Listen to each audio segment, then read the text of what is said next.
Le président de la République, Félix-Antoine Tshisekedi, vient d'engager le pays dans un processus de dialogue inclusif. On vient de l'apprendre. Il a dit aux leaders religieux lors d'une réception à la Cité de l'Union africaine. Mais sous quel format?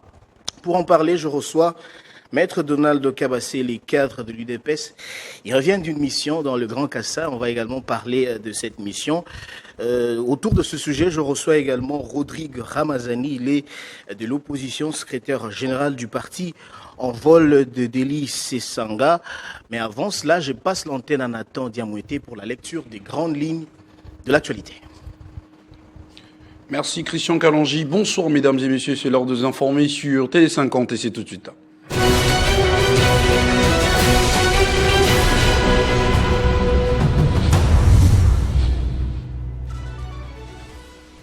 À la une de l'actualité ce soir, le président de la République Félix Tshisekedi s'est entretenu ce vendredi avec des représentants de la conférence épiscopale nationale du Congo et de l'Église du Christ au Congo dans les cadres des efforts en cours autour du dialogue national. Cette rencontre s'inscrit dans la continuité des démarches et des médiations menées par les deux confessions religieuses qui plaident depuis plusieurs mois pour un dialogue inclusif entre les différentes forces politiques et sociales du pays sur fond de tensions persistantes liées à la situation sécuritaire de l'Est et au débat sur les changements de la Constitution. Je cite, Félix Tshisekedi a levé l'option d'engager le pays dans un processus de dialogue. Une feuille de route sera publiée, ont déclaré les participants à ces assises.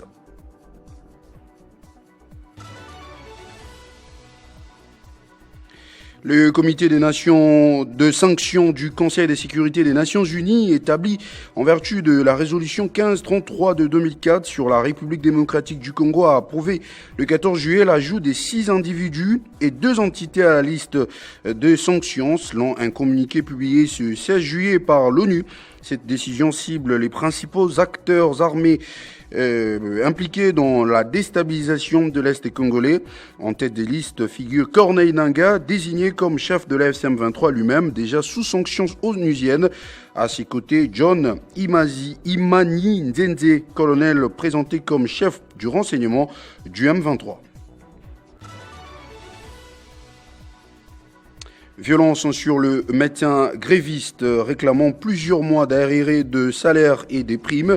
Une plainte a été déposée ce vendredi par les députés Ladi Yangoutikela pour exiger réparation et que les commanditeurs et auteurs et acteurs directs répondent de leurs actes. Tous ces titres et bien d'autres vous seront développés dans la grande édition des 19h avec Jenny KMB. Entre-temps, King Direct se poursuit de l'autre côté avec Christian Kalonji et ses invités.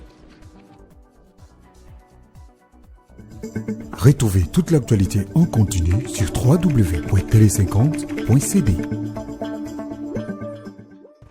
Je reçois notre tout premier invité et c'est tout de suite.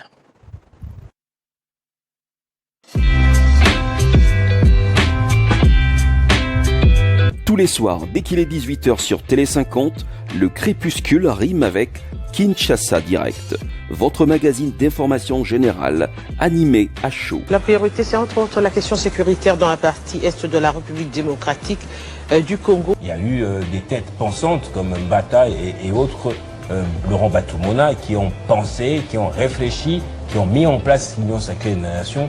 Vous étiez là, peut-être en train de faire à la queue leu comme tous les autres. Nous avons commencé ce travail de conscientisation ou d'approcher les jeunes depuis 2019. Nous avons quand même de l'expérience. Kinshasa Direct, les sujets d'actualité les plus saillants de la journée sont vivement abordés avec dextérité. Personne ne se préoccupe des questions d'intérêt communautaire pour lesquelles nous sommes mis d'accord. Est-ce que les Congolais ont la même lecture de la situation de ce pays? L'Est compose la grande partie, la majorité des politiques en RDC. Kinshasa Direct, nous sommes réellement en direct sur Télé 50.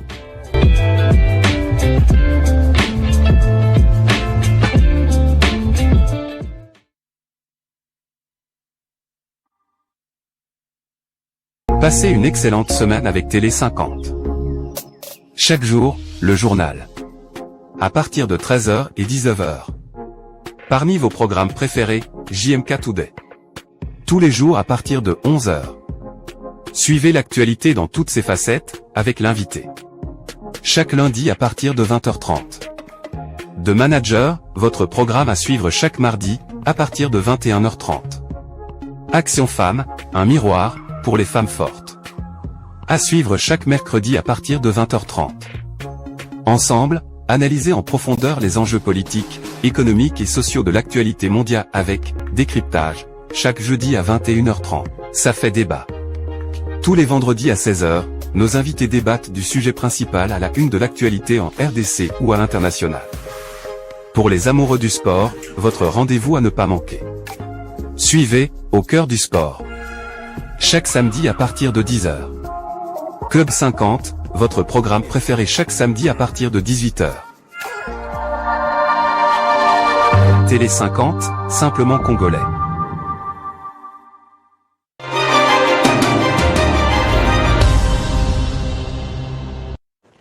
Maître Donald Kabasele est notre tout premier invité que je reçois en ce moment et à qui j'ai dit bonsoir et bienvenue. Bonsoir cher Christian, bonsoir à 2 millions de téléspectateurs qui vont devoir nous suivre et spécialement je dis bonsoir à la population centre-kassaïenne, spécialement celle des Kananga qui m'a réservé un accueil très délirant et je vous suis très très reconnaissant. Alors, je signale que vous êtes au cadre du parti présidentiel, donc le parti au pouvoir UDPS. Comme vous l'avez dit, vous avez été accueilli avec faste par une foule innombrable, une foule en liesse dans l'espace Kassai, précisément à Kananga, chef-lieu du Kassai central. Voilà. Alors, quel était l'objet de votre mission? 2 objets, parce qu'il fallait concilier les actions politiques aux actions sociales. Pour la petite histoire, vous savez que j'ai été massivement élu justement à Kananga. Cette population a fait 2 mois de député national. Et je siégeais pendant 2 mois après l'invalidation injuste qui est intervenue après. J'ai toujours gardé le cap, j'ai toujours gardé l'amour, j'ai toujours gardé le contact qui est fort, que j'entretiens avec la population. Ce qui fait que de temps à autre, je descends régulièrement le voir, le consoler, avec des actions sociales que je mène par-ci, par-là. Mais ici, c'était spécialement pour 2 sujets. Le tout premier sujet, c'était justement expliquer, parce que toute la population qui aime ardemment le changement de la Constitution, les réformes constitutionnelles, les évolutions constitutionnelles, nous avons une population très intelligente qui voulait comprendre le bien fondé de ces changements. Donc le tout premier message était d'expliquer à cette population que ça valait la peine de procéder aux réformes constitutionnelles au vu de la réalité et de l'expérience que nous avons justement observée pendant le 7 ans de gestion de la chose publique. Et rassurez-vous que l'impression a été la plus bonne, parce que la population, pour elle, il fallait iketnouk changer de constitution. Elle est d'accord avec Parce que pour la population, elle ne pouvait pas s'imaginer que les raisons évoquées pour changer la constitution devraient être celles-là. Donc, ça provoquait un émoi, ils se sont retrouvés dans la chose. C'était une symbiose de fil en aiguille, vous sentez qu'on communiait avec cette population. Elle était là pour écouter leur chouchou, Maître Donald Kabasele, Idi Yaba, comme il me surnomme. Je sais que si vous aurez le temps dessus, vous verrez qu'on est en train de voir. Toute cette population a dit oui au changement de la Constitution. Ça, c'était le premier message. Oui. Mais parce qu'il fallait concilier effectivement tout ce qui est politique aux actions sociales, nous sommes là en train de faire la politique justement pour la citer. Vous savez que de temps à autre, on se moque de notre province, on se moque de notre ville de Kananga, parce que nous jouons dans un stade qui n'est ni recommandable, qui ne répond ni aux normes. Vous voyez? Et cette situation, c'est depuis l'époque du Congo belge. Okay. Donc depuis l'indépendance, depuis... On voit la population en mouvement là. Qu'est-ce qui se passe? Non, mais là, c'est que tout le monde voulait toucher Idi Abba que je suis. Ok.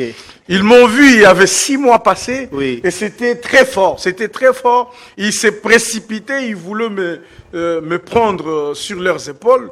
Et puis, bon, mon équipe, les gens ont dit, non, écoute, la population, ça risque de créer des incidents.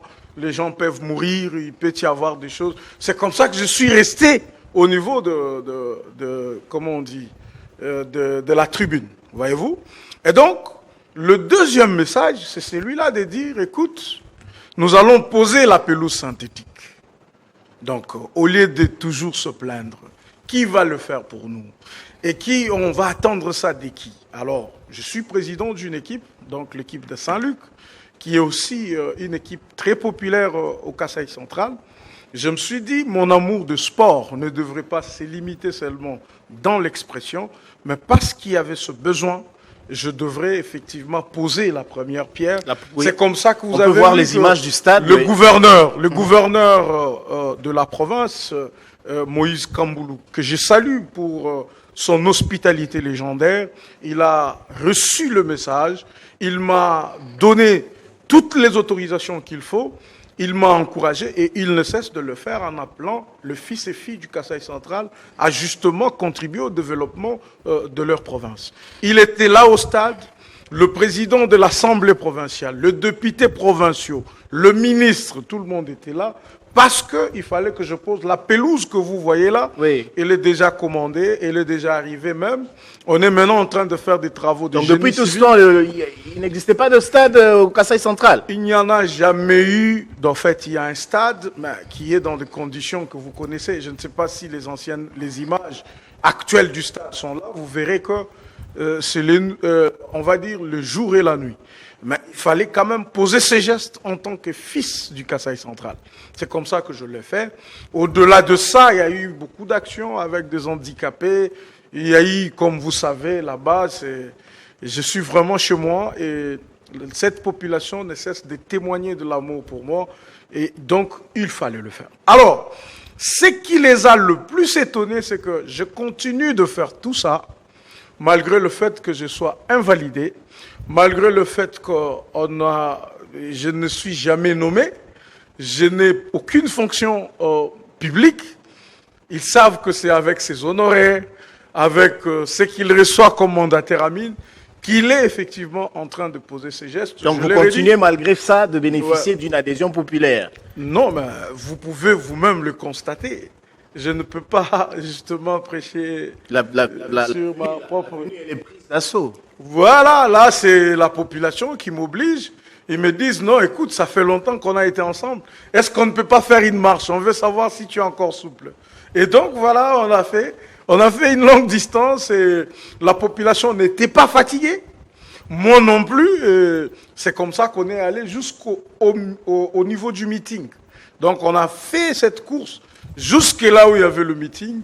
Et donc c'était formidable. Donc deux grandes choses à retenir. Message sur la Constitution et pose de la première pierre pour la construction du stade. Pour la construction Au-delà du de stade. ça. Au-delà de ça, bon, il y a d'autres actions caritatives. Il fallait inaugurer certains forages. Il fallait réinstaller le base par-ci, par-là. Il fallait s'occuper des handicapés qui ont bénéficié de leur, on va dire, bicyclette et tout. Donc, il y avait pas mal d'actions et cette population... Qui est derrière vous? Vous faites tout ça sur fonds propres? Voilà. Donc, c'est pas facile, maître. C'est pour dire, quand on est patriote, on doit aimer son pays, on doit aimer sa province, on doit aimer chez soi et on peut prendre même de sa poche pour, justement, contribuer à ce développement. Et il y a quelqu'un, votre confrère, qui m'a posé la question, mais écoute, pourquoi vous posez ces actes alors qu'il y a... on apprend beaucoup de gens qui font des corruptions, qui sont dans des détournements et tout, mais pourquoi toi tu continues de dépenser de toi-même? Je lui ai dit qu'on n'a pas la même vision, on n'a pas la même compréhension des choses. Pour moi, le peu que je peux avoir, je peux toujours partager avec eux. Et ça ne commence pas aujourd'hui. J'ai commencé à partager avec ma province depuis 2016. Et là, je n'avais rien du tout. J'étais en train de me battre toujours avec cette population on a toujours fait une marche ensemble. Alors, j'ai retenu une chose. Vous avez dit que la population a dit oui au changement de la Constitution. Comment vous avez procédé? Par un sondage ou elle a répondu par oui ou non? Vous avez vu, est-ce que vous avez vu la foule? Oui, tout à l'heure. J'ai vu les images. Alors, est-ce que vous avez vu son expression? Donc, elle n'a pas besoin de passer au vote. Mais vous pouvez comprendre que la population, cette masse, elle est d'accord ou elle n'est pas d'accord avec ce que j'ai dit. Vous pouvez voir vous-même par des réactions que la population a dit au président de la République que Fachi Benton le fasse maintenant. Donc, voyez-vous, il voulait que tout de suite qu'on change de constitution. Et je pense d'ailleurs, que c'est le point de vue de beaucoup de Congolais. Vous pouvez les constater. Regardez ceux qui s'opposent au changement de la Constitution. Regardez un peu la réaction de la masse. Vous voyez, vous sentez que la population est préparée, elle accepte qu'il y ait effectivement des réformes. Parce que les problèmes sont multiples. Je peux, ne fût-ce que parce que vous évoquez ces cas-là, on a toujours posé la question, pourquoi vous voulez que ça change? Mais il faut que ça change pour que, d'abord, le gouverneur soit des personnes qui vont bénéficier d'une certaine crédibilité. Comment voulez-vous qu'on sache que chaque gouverneur élu a dépensé derrière lui 800 000 $ pour corrompre et se faire élire? C'est amoral. Alors, est-ce qu'il faut continuer ce mode de gestion? Est-ce qu'on va continuer de redonner aux provinces ce pouvoir? Non.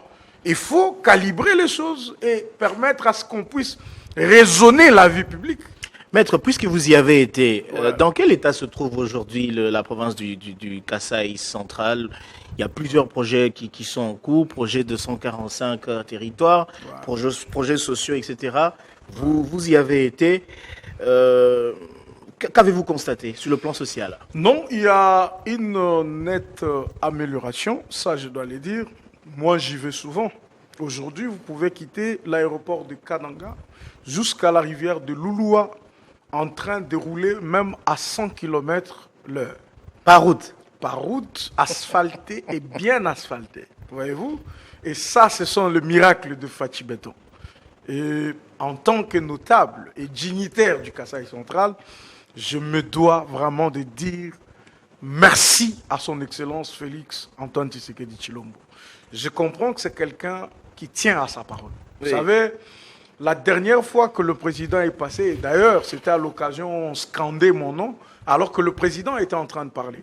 Cette même population, elle disait, on veut Idi Yaba, on veut Idi Yaba, tout ça. C'est à l'occasion que le président avait eu un oral très fort avec la population. C'était très poignant, c'était pas beau à voir, voyez-vous, parce que pour la population, il fallait faire quelque chose. Et là, vous aviez suivi que le président avait dit, je pars. Mais si je viens demain et que je ne fais rien, je vous autorise de me lapider. Moi, j'ai dit que ça, c'est une grande responsabilité. Nous, les notables, on doit travailler dessus. Et vous aviez vu, à l'époque, j'avais dénoncé les détournements de près de 300 millions de $. Voyez-vous, dans ce projet-là. Pourquoi on le faisait? Parce qu'on voulait effectivement pousser ceux-là qui travaillent ce projet à considérer que les risques qu'encourt le président de la République étaient beaucoup plus considérables que leur réputation. Voyez-vous? C'est comme ça, on s'en foutait de leur réputation, on forçait pour que ceux qui avaient détourné remettent un peu d'argent pour que les choses évoluent. Parce que le président doit rendre compte. Bien sûr, et Dieu merci, ils nous ont quand même suivis. Je sais qu'il y a encore des vagues de corruption, mais au moins, vous pouvez rouler de l'aéroport jusqu'à Lulua, et j'ai vu qu'il y a un pont moderne qui est en train d'être jeté sur la rivière Lulua. C'est déjà quelque chose. On attend la route Kalambambouji. On a besoin que ça fonctionne, voyez-vous. On a besoin que ça avance. Il y a un tronçon qui nous fait beaucoup de défauts, qui doit même désenclaver les Kasaï central. C'est les tronçons de la route qui part de Kananga jusqu'à Chikapa. Il y a la partie Kamwesha jusque quelque part, ça a déjà été fait, mais il y a un tronçon qui pose énormément de problèmes, alors que le gros du travail est fait. Nous voulons que les services qui sont effectivement censés suivre ces travaux tiennent compte de la rapidité qu'ils doivent mettre pour le petit tronçon qui reste, pour désenclaver la province du Kasaï central. Le ministre d'ailleurs des infrastructures qui s'y attelle avec beaucoup de vigueur et de sérieux. Ouais. Alors, maître, on va passer à un autre sujet, on va parler du dialogue. Ouais. Ça vient de tomber, on a été informé que le président a finalement accepté de dialoguer avec les opposants, toutes les couches sociales pour endiguer la crise à la fois politique et sécuritaire. Pourquoi avoir attendu si longtemps pour accepter finalement? Il n'a jamais attendu si longtemps, il a toujours voulu les dialogues. C'est peut-être que maintenant, vous voyez, il a dit clairement aux prêtres que voilà, je vais engager le pays dans un dialogue. Il l'a toujours dit. Depuis le premier jour qu'il prend la fonction du président de la République, le président Tshisekedi l'avait dit. Il avait même tendu la main à ses colistiers. Vous voyez, c'est avec qui il a compétit à la magistrature suprême. Il a toujours voulu que les Congolais se parlent entre eux et que nous puissions résoudre nos problèmes nous-mêmes. Tout ce qu'il a toujours détesté, et ça je dois vous le dire, c'est le fait d'avoir des compatriotes qui donnent l'apparence d'être des Congolais qui agissent avec leur tête, et pourtant, c'est une procuration de la personne qui défend les intérêts d'un autre État, comme le Rwanda avec tous ses supplétifs. Donc, le principe du dialogue avait déjà été levé. Le président de la République ne se réveille pas maintenant pour accepter les dialogues, comme s'il était coincé par quoi que ce soit. Pas du tout. Il est dans sa logique. Et il a gagné du temps. Il a beaucoup gagné du temps. On a l'impression qu'il a pris beaucoup de temps pour finalement accepter. Parce que comme vous le dites, il a toujours dit, mais il a jamais, le processus n'a jamais été enclenché, comme c'est le cas aujourd'hui. Oui, mais même quand le prêtre vient de parler, il n'y a aucun processus qui a enclenché. Il a dit qu'il engage le pays vers un dialogue. C'est une décision. Il va tenir compte de ça. Et quand il le dit, rassurez-vous qu'il le dit de tout cœur. Et quand il parle de Congolais, il sait que ce sont des compatriotes qui connaissent l'importance de leur pays, qui connaissent ce que leur pays est en train de subir et qui peuvent se parler et trouver des solutions. Voyez-vous? Donc, je voulais d'abord qu'il soit précisé que le président n'est pas en train de se contredire et que ce n'est pas maintenant qu'il lève cette option. L'option avait été levée avec des lignes bien établies et des conditions aussi. Voyez-vous? C'est vrai que au fur et à mesure qu'on évolue, le président de la République, il a rencontré ses homologues de Brazzaville, même ceux de Burundi.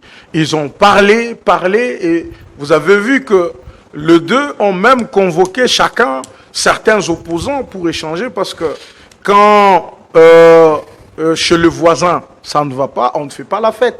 On ne fait pas la fête lorsque ça brûle chez le voisin. On cherche, on trouve toujours des méthodes, comment on peut venir en aide pour que la situation se calme. Mais il y a une question qui me taraude quand même. Dialogue, oui, mais sous quel format? Le format, c'est un format de compatriotes. C'est un dialogue qui va se faire entre les Congolais qui doivent se dire des choses. Et il faut que ces Congolais soient effectivement décidés. Et c'est mon point de vue de régler définitivement le problème. Il ne faut pas que ce soit des Congolais qui sont téléguidés. Sinon, ça ne servira à rien d'avoir un dialogue. Vous serez en train de perdre du temps autour d'une table avec des gens qui ne font que reproduire ce qu'on leur a dicté. Voyez-vous? C'est tout ce que le président refusait. Il voulait qu'il ait en face de lui des personnes réellement responsables. Il pose un problème, il l'explique, il propose des voies de sortie qui sont raisonnables. Voyez-vous? C'est pas comme certains sont déjà en train de le dire, on doit se voir, on va lui dire tu peux partir, maintenant non. Il va partir où? Parce qu'il est dans son pays. Voyez-vous? Donc, je dois préciser que le dialogue tel qu'il va se faire ne va jamais remplacer les souverains primaires qui est le peuple. Voyez-vous? Le pouvoir du peuple lui seront réservés. Le peuple a toujours son dernier mot à dire. Parce que selon l'article 5 de notre Constitution, toute la souveraineté nationale appartient au peuple, pas à quelques individus, soit-ils de l'opposition ou de la majorité, pas du tout, mais c'est le peuple la base. Si les opposants disent défendre le pays, le territoire, ils le font parce qu'il y a une population. Mais maître, on sait que les catholiques et les protestants ont leur format. Ouais. D'après eux, il faut faire participer tout le monde à ce dialogue. Ouais. Rebelles, ceux qui ont fait couler le sang, les leaders non armés, Martin Fayoulou, etc. Ouais. Mais du côté du pouvoir, on dit qu'il faut exclure certains, il faut que certains répondent de leurs actes. Ouais. Qu'est-ce que le président a accepté? Quel est le format que le chef de l'État a accepté? Non, écoutez, jusque-là, le format du dialogue n'est pas encore donné. Et si vous suivez bien, le monsieur, comment il s'appelle? C'est Mbongo qui a parlé. Mbongo, le cardinal. Oui. Ouais, il était réservé parce que il a dit les conditions seront justement arrêtées chemin faisant. Ça veut dire, au fur et à mesure qu'on évolue, on va voir effectivement comment ça va se passer. Une chose est vraie. C'est encore flou, hein? Une chose est apparemment vraie. La Deuxième Guerre mondiale a fait 60 millions de morts. 60 millions de morts. Et moi, je pense qu'après la Deuxième Guerre mondiale, le plus grand nombre de morts dans un conflit armé, c'est en République démocratique du Congo, où nous sommes approximativement à 20 millions de victimes. Voyez-vous?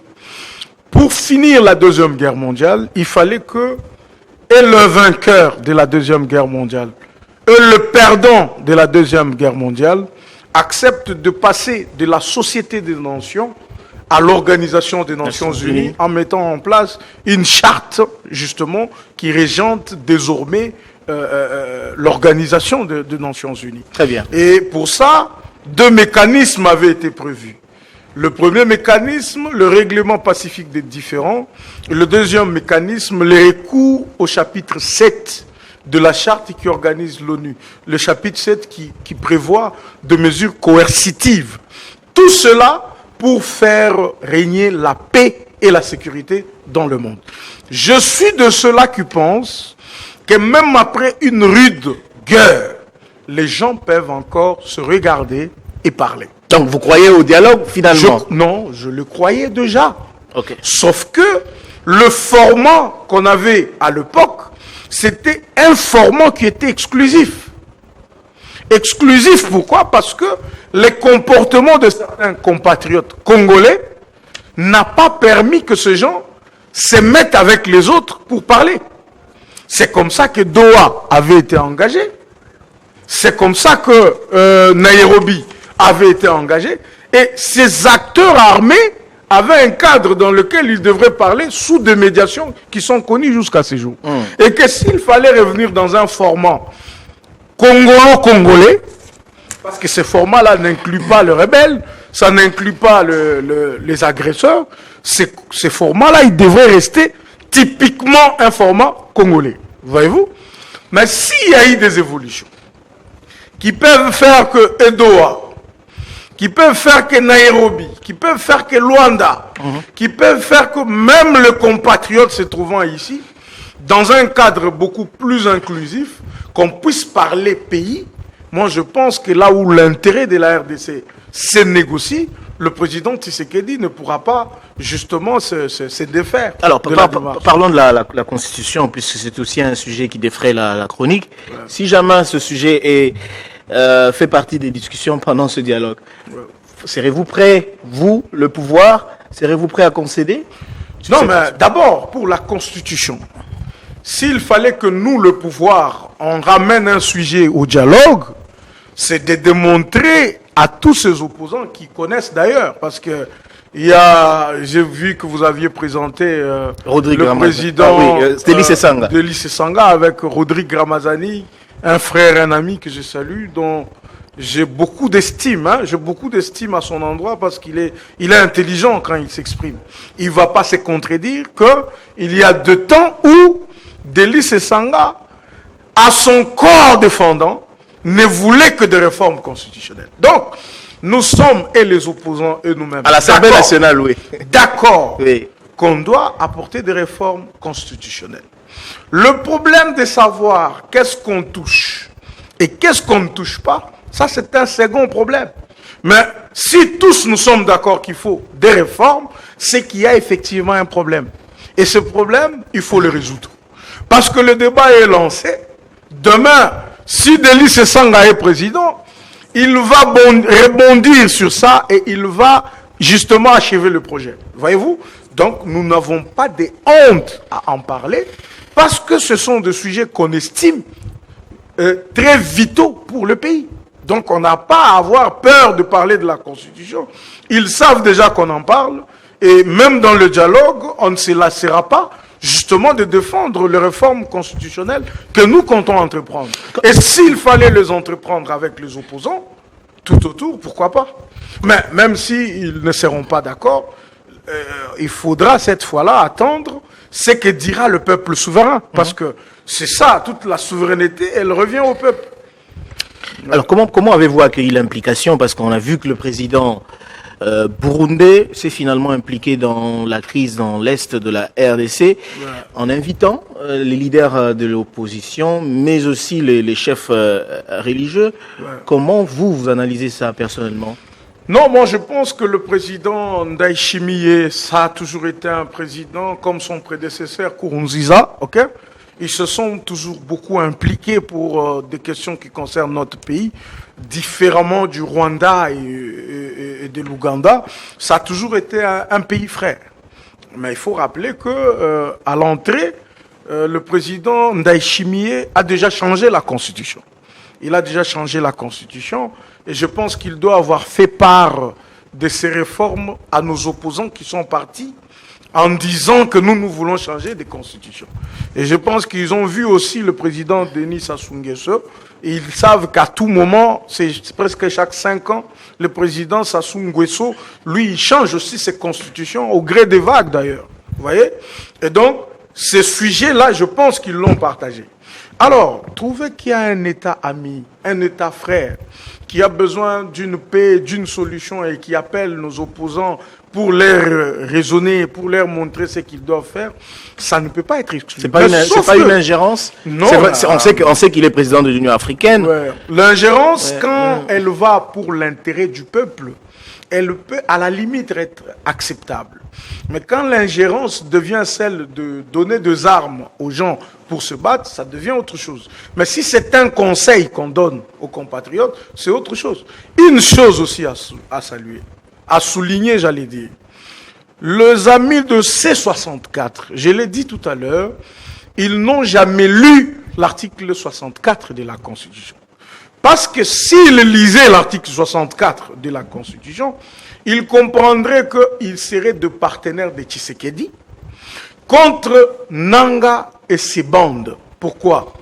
Parce que on dit qu'il faut résister à celui qui prend le pouvoir par la force ou qui l'exerce en violation de la Constitution. Mais maître, c'est pas la S'il vous plaît. Oui, allez-y.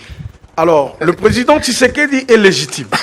Sa légitimité va jusqu'en 2028. Ça veut dire qu'il n'a pas eu le pouvoir par la force. Il a eu le pouvoir par des procédés électoraux. Il l'exerce conformément à la Constitution du 18 février 2006, modifiée en 2011. Alors, Nanga qui administre toute une ville, il le fait en fonction de quel pouvoir? Il le fait sur base de quelle constitution? Mais ce qui est paradoxal, ce qui est atypique, c'est de voir que nos opposants du C64, ils promettent au président dans une prétendue marche qu'ils vont faire, que non, ils vont aller jusqu'au palais de la nation et dire au président ou destituer le président de la République. Donc, C64 en réalité, c'est nous autres les Congolais qui allions nous lever contre ces 64 parce qu'ils veulent prendre le pouvoir par la force. Mais ce qui est atypique, c'est qu'ils sont en osmose avec les M23 et l'AFC, dont ils se soutiennent mutuellement. Maître, à ce sujet, justement, on a vu le secrétaire permanent de l'Union sacrée appeler à une marche pour s'opposer justement à la démarche de l'opposition. Mais en même temps, on voit aussi au cadre du parti au pouvoir, en la personne de Augustin Kabouya, président intérimaire de l'UDPS, publier un communiqué qui contredit Mbata. Pourquoi cette horreur? On doit éviter de la poudre aux yeux, au fait. Quand on prend une décision pour des sociétaires d'une grande organisation, on les contacte. Vous ne vous réveillez pas un matin et vous dites, c'est tel jour on va faire. Non, c'est ce que même l'honorable Peter Kazadi a dénoncé. Il avait dit, il faut qu'on arrête de procéder des dictateurs, des histoires. Il faut parler. Ça veut dire, il y a un problème, on convoque les structures qui décident à l'Union sacrée. Ces structures, c'est parce que c'est une mobilisation. Nous représentons l'image d'un régime. Il ne faut pas que la marche échoue. Il fallait que la marche se fasse bien. Avec tous les risques. Hein, donc la moindre des choses ne serait pas de mettre les autres devant un fait accompli. C'est d'appeler tous les sociétaires de l'Union sacrée, de faire une proposition et de prendre une résolution. De les écouter aussi. Et cette résolution va pousser que les autres adhèrent et que tout le monde se mobilise. Mais quand on se réveille, un matin, on dit tel jour on en marche, bon, nous, c'est vrai, c'est de la démocratie. L'UDPS a le droit de dire, bon, moi je ne participe pas. Tel pas dire, non, mais c'est précipité. Mais est-ce que les membres d'une même famille politique peuvent avoir un langage diamétralement opposé? La démocratie a ses règles. Et c'est de la vitalité démocratique. L'un peut dire oui et l'autre peut dire non. Et c'est ça la démocratie. Voyez-vous, tant que ça ne nous gêne pas, tant que ça ne nous fait pas du mal, ben voilà, on évolue. Et moi, je ne suis pas d'accord que ce jour-là, il y ait une marche. Pourquoi? Parce qu'on ne peut pas laisser aux gens dont la décision est d'aller destituer le président de la République, ça n'a rien de démocratique. C'est criminel, bien au contraire. Il faut l'interdire. Dites-moi un peu comment les gens font une marche, ils vous disent, un président légitime qui va jusqu'en 2028, ils disent que à leur date là, ils vont arriver jusqu'au palais de la nation pour les limoger. Et une marche comme ça, elle est acceptée. Mais si on accepte cette marche, c'est qu'on a tout accepté. Ça, c'est une marche à interdire. Ça n'a rien à voir avec des violations de démocratie ou de quoi que ce soit. Parce que tous ces gens, ils savent que le président Tshisekedi est légitime jusqu'en 2028. Au nom de quoi vous pouvez lui demander de démissionner? Vous lui demandez de démissionner. Pourquoi? Si la démission est un acte personnel. C'est parce qu'ils disent que le président veut s'éterniser au pouvoir, il veut changer la constitution. Non, mais il n'en a pas le droit, d'après eux. Il faut qu'ils attendent en 2028. Ils viendront le lui rappeler. Mais tant qu'il est encore légitime, ils n'ont pas à juger ses intentions. Vous parlez de 2028 alors que il semblerait que vous ne serez pas prêt à organiser les élections. C'est pas nous qui organisons les élections, mon frère. C'est l'État. Vous avez oublié que c'est la CENI qui organise les élections. C'est pas Tshisekedi qui organise les élections. Si la CENI estime qu'elle va organiser les élections, elle le fera. Si elle n'est pas capable d'organiser les élections, qu'est-ce qu'on va faire?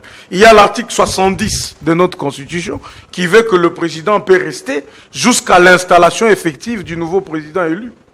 Et tant qu'il y a peut-être une difficulté d'organiser X, Y, il est toujours président.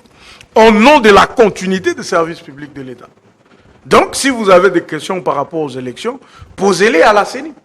Aujourd'hui, l'article 70 que vous évoquez vous profite, parce qu'hier, vous vous êtes opposé à ça. Alors, il faut qu'on la change, qu'on change cet article. Sinon, il va exister, il va produire des effets. On peut s'en servir aujourd'hui, les autres vont refuser. Demain, quand ils seront au pouvoir, ils vont aussi s'en servir, nous, on va refuser. Est-ce qu'on va avoir une constitution qui va servir chacun au prorata de ce qu'il a comme désir, ou on doit faire une constitution qui doit régenter la vie nationale de manière neutre, impersonnelle et indépendante? Voilà pourquoi il faut changer de constitution. Sinon, un autre président resterait au pouvoir pendant 10 ans en se servant de l'article 70 alinéa 1er. Alors, des nouvelles sanctions remettre contre Corneille Nangaa, chef rebelle de l'AFC. Ici, et sa compagnie, on parle également de quelques officiers du mouvement rebelle M23. On part des sanctions en sanctions. Avec quel effet? Non, ces sanctions sont importantes. Déjà, je vous ai parlé de 2 mécanismes, les règlements pacifiques des différends et les mesures coercitives. Il fallait que le monde entier accepte d'abord que la RDC a agressé par un État extérieur. Ce n'était pas le cas. Avant, on n'acceptait pas. On disait que l'affaire du M23 ou des groupes armés qui sont en RDC, ce sont des affaires congolaises. Voyez-vous? On ne voyait pas l'implication des États voisins. Aujourd'hui, les choses ont évolué. La première puissance du monde a d'abord dit que c'est le Rwanda. L'ONU a fait des enquêtes et l'ONU a vu que le Rwanda agresse notre pays. Les sanctions sont tombées contre les responsables du Rwanda et d'ici. Aujourd'hui, l'ONU prend, au-delà de la résolution 2373, vous voyez, il y a une autre résolution. Il y a une autre décision de dire on sanctionne. C'est déjà bon. Mais moi, je ne veux pas qu'on se limite à ces mesures qui visiblement semblent être cosmétiques. C'est vrai que ça fait mal à ceux qui sont sanctionnés, mais on ne voit pas un réel résultat sur terrain. Qu'est-ce que l'ONU, d'où la préoccupation. Qu'est-ce que l'ONU entend, on va dire attend, pour appliquer le chapitre 7 de la charte de l'ONU? Qui dit quoi? Qui veut comprendre de mesures coercitives, de mesures de répression contre ceux qui sont en train, justement, d'envahir ou carrément de détruire la paix et la sécurité dans le monde. Ils l'ont fait en Libye. L'opération de la Libye, c'était de suite du chapitre 7. Ils sont descendus avec de force et ils ont fait ce qu'ils ont fait et la paix est revenue. Ils l'ont fait en Irak. La coalition internationale s'est faite pour la Syrie, à l'époque de Bachar al-Assad. Vous voyez, il y a tout ça et nous voulons que l'ONU passe du mécanisme pacifique vers le chapitre 7, qui a besoin justement de l'appui de 5 membres permanents du Conseil de sécurité de l'ONU. L'ONU ne sera pas en contradiction avec elle-même parce que c'est une organisation qui prône la paix d'abord. Non, mais cette organisation qui prône la paix, dans sa charte, il est prévu que s'il y a persistance de choses qui détruisent la paix et la sécurité, oui, ils peuvent appliquer le chapitre 7. C'est un chapitre de sanctions. Ces sanctions-là qui sont très coercitives, ce ne sont pas des sanctions qui se limitent aux avoirs. C'est des sanctions qui prévoient même des descentes au sol des troupes pour mettre la paix et la sécurité dans le monde. Et moi, je pense que j'attends l'ONU à ce niveau-là. Surtout qu'elle avait avoué qu'elle n'avait pas des armes nécessaires pour se battre avec le M23, qui serait un mouvement professionnel. Voyez-vous? Donc, pour éviter que les gens pensent que l'ONU serait complice de ce qui s'est fait, ce que moi je ne crois pas, il faut que l'ONU, effectivement, applique le chapitre 7 de sa charte, et ça sera une très bonne chose. Alors, comment voyez-vous l'avenir du pays alors qu'on est en train de chuter? Ça va faire déjà plus d'1 an que Goma reste sous occupation rwandaise. Bukavu aussi. C'est des pans entiers de notre territoire national qui sont occupés par des agresseurs. La population reste préoccupée par cette question, maître. Quand est-ce que vous allez y répondre? Non, mais écoute, tout est fait, tout est en train d'être fait pour justement que nous puissions stabiliser totalement le pays. C'est le sens même de toute la démarche menée par le président de la République à travers sa diplomatie. Si on est en train de sanctionner, au même moment qu'on sanctionne, au même moment nous avons de vaillants militaires qui se battent sur la scène des opérations. Donc il ne faut pas que les compatriotes pensent que le fait de dialoguer va faire qu'on puisse lever nos troupes au sol. Nos troupes se battent. Ils continuent de se battre. Ils sont ravitaillés. Ils sont équipés. Donc c'est le fight and talk. On se bat et on se parle. Bien sûr. On se bat, on se parle, on se bat, on se parle. Et c'est tout ce que nous pouvons faire. Pour une guerre qui nous a été imposée pendant 30 ans, on arrive, il faut trouver des tactiques et des méthodes pour s'en sortir indemne. Et c'est ce qui est en train de se faire maintenant. Alors, Maître Donald Kabassé sera finalement notre seul invité de ce numéro de Kinshasa Direct. Je rappelle qu'il est au cadre du parti présidentiel, également mandataire à Mine. Un juriste brillant qui est très apprécié par la population congolaise qui aimerait vous voir dans les futurs occuper peut-être un poste ministériel. Pourquoi ça n'arrive pas alors que vous êtes un exercice du pouvoir? Je sais que ça arrivera parce que, comme je le dis souvent, chacun a son tour chez le coiffeur. Okay. Mon tour arrivera certainement. Merci beaucoup, Maître Donald Kabassé. Cette émission est terminée. Le journal, c'est tout à l'heure avec Jenny Kayembe.